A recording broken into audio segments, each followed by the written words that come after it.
Hey folks, and welcome back to Boss Economic World, the only show that looks at the global economy, peels back the layers of political nonsense, and tells you what's really going on behind the curtain. It's November 8th, 2025. Autumn is in the air, the holidays are just around the corner, and the United States government has decided to give its citizens a special gift, a 38-day and counting government shutdown, now officially the longest in American history. Congratulations, I guess? We broke a record. It's like winning a race to see who can shoot themselves in the foot the fastest. So, what's the big hold-up this time? What monumental, existential crisis has brought the world's largest economy to a grinding halt? Are we debating how to fund a mission to Mars to escape the mess we've made here?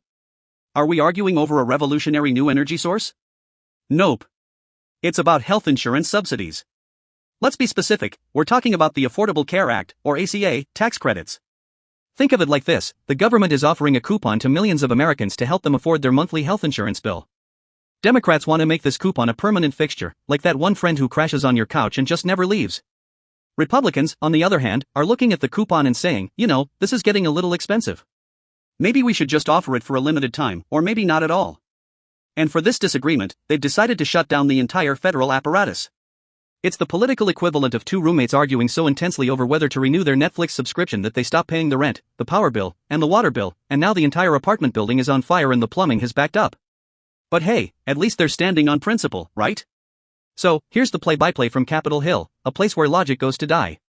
Senate Democratic leader Chuck Schumer, after 38 days of this chaos, strides up to the podium and says, okay, you win. We'll scale back our demands. Initially, the Democrats wanted a massive $1.5 trillion spending package. This included making those ACA subsidies permanent to the tune of $350 billion and reversing some other Republican-led healthcare changes.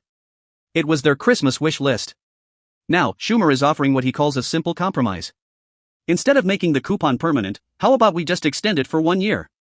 Just one more year, guys. We can fight about it again in 2026.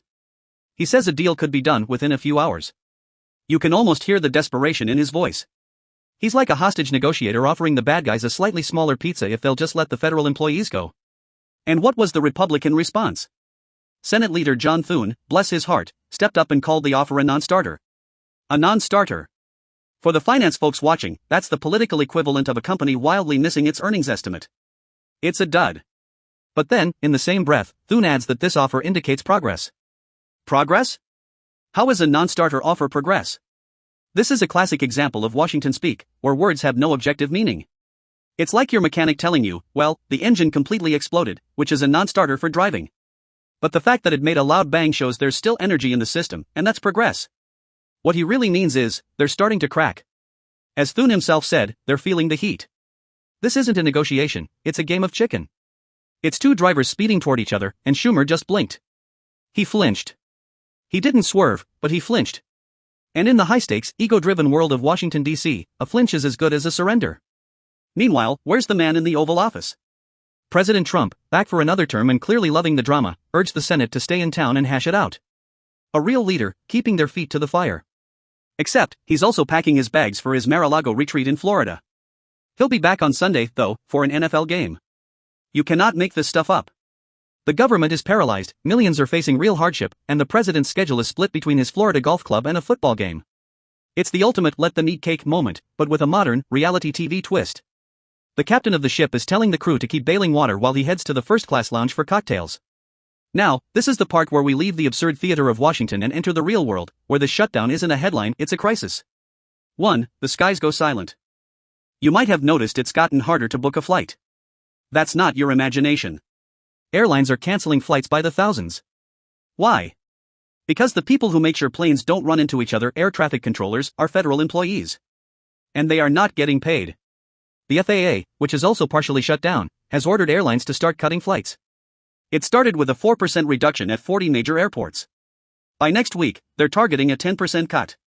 Transportation Secretary Sean Duffy went on Fox News and dropped a bombshell. If this continues, we could see flight reductions of up to 20%. Let's put that in perspective.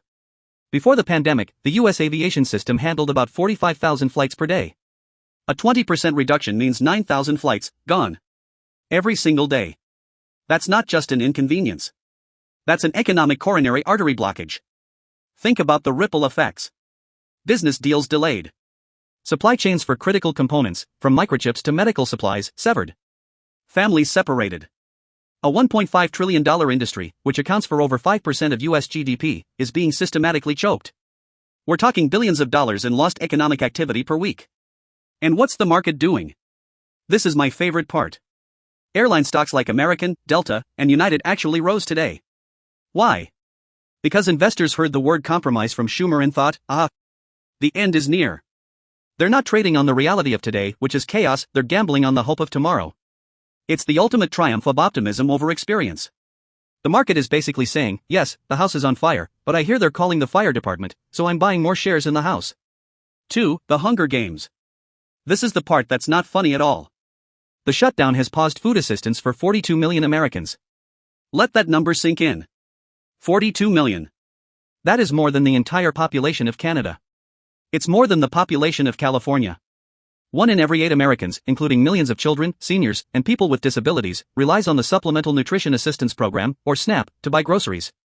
The funding pipeline for this program has been frozen. While a federal judge heroically ordered the administration to release the funds, the White House is appealing the decision. They are literally using the legal system to delay sending money to hungry people, all as a leverage tactic in a political fight over health insurance coupons. This is not just a humanitarian disaster, it's an economic one. Those 42 million people aren't putting their SNAP benefits into an offshore account. They are spending it, immediately, at grocery stores like Walmart, Kroger, and Albertsons, and at local farmers markets. This program injects about $5 to $6 billion per month directly into the retail economy. The USDA's own research shows that every $1 billion in SNAP benefits creates or supports around 10,000 jobs, mostly in the food sector. By turning off this spigot, the shutdown has created a massive, instantaneous demand shock. Grocery stores are seeing their revenues plummet. Farmers who supply those stores are getting orders cancelled. The entire food supply chain is feeling the tremor. We are voluntarily imposing a mini recession on a significant chunk of our own economy. So why does this keep happening? To understand this, you need to understand a little bit of game theory. What we're witnessing is a classic game of chicken, or what political scientists call brinkmanship. The setup: you have two sides, the Democrats and the Republicans. Both have a red line, an issue they claim they will not cross. For Democrats, it's funding social programs like the ACA. For Republicans, it's fiscal restraint and rolling back what they see as government overreach. The game: both sides are driving their cars directly at each other. The win is for the other guy to swerve. If they swerve, you get what you want, and you look strong to your political base. The loss is for you to swerve. You look weak, and your base will be furious.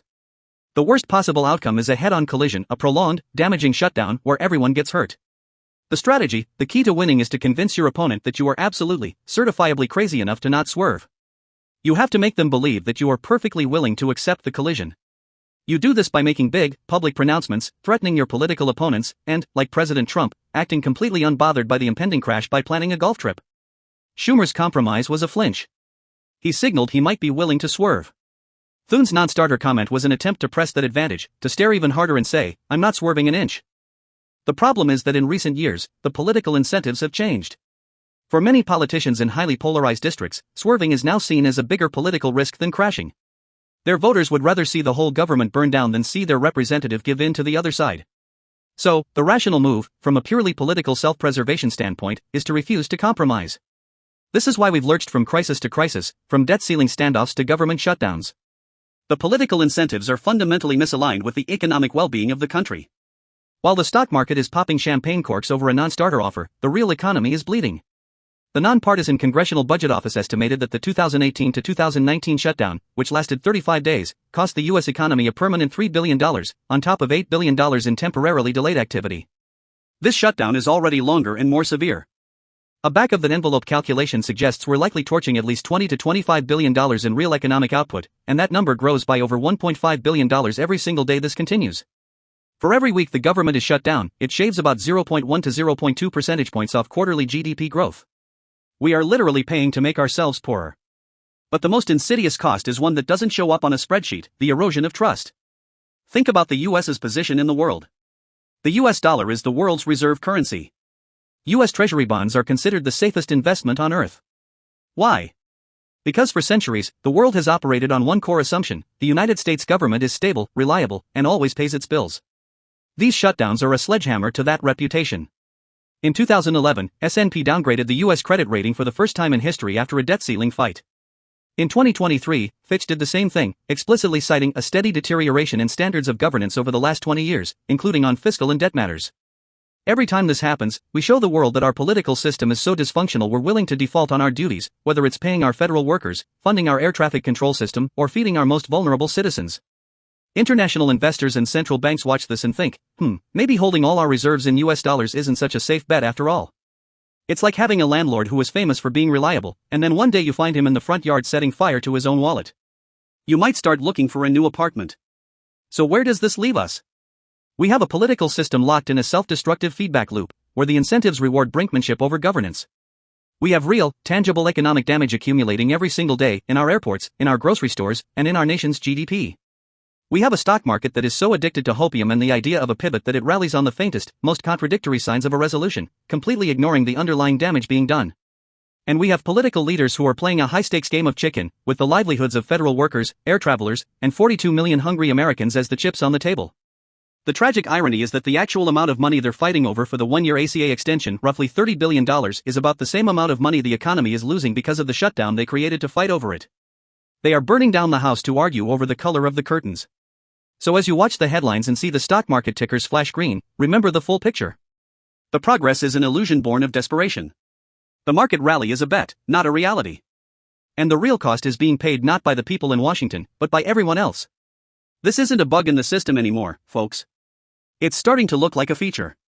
That's all for tonight. Stay sharp, and try to book a refundable ticket.